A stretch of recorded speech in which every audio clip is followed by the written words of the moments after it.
এটা অপারেশনের পরের দিন, যেটা আমি ভালোভাবে দাঁড়াতে পারছি না। আর আমার পায়ের দুবার লিগামেন্টের অপারেশন হয়েছে, যেটা রাইট পা থেকে লিগামেন্ট নিয়েছে আর লাগানো হয়েছিল। নমস্কার, ভীম ব্লগ চ্যানেলটিতে আপনাদেরকে সবাইকে স্বাগতম।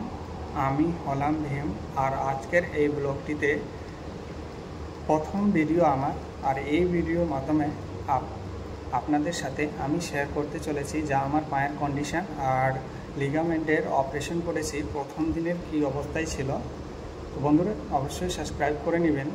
আর আমার 11টার দিকে ওটি ছিল, ওটিতে নিয়ে যাওয়া হয় আর অপারেশন সাকসেসফুল হয়ে যায়। তারপর আমাকে 3টার সময় নিয়ে আসা হয়। তারপর আমি বেডে ভালো মতো বসতে পারছিলাম না, আর যা পায়ের কন্ডিশন ছিল।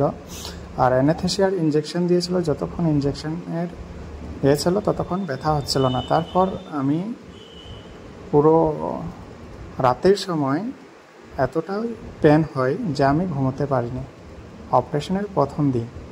তারপর পায়ের যা কন্ডিশন, পুরো পেন। তো আপনারা যদি এই চ্যানেলটিকে অবশ্যই সাবস্ক্রাইব করে নিন। আর আমার লিগামেন্টের অপারেশন হয়েছে কি, পরবর্তীতে কোথায় করাবেন না করাবেন আমি আপনাদেরকে বলবো, আর কতদিনে আমার ঠিক হবে। আমার এটা দুবার অপারেশন হলো লিগামেন্টের। প্রথমবারে সাকসেস হয়নি, কারণ আপনাদেরকে নেক্সট ভিডিওতে বলবো। ধন্যবাদ।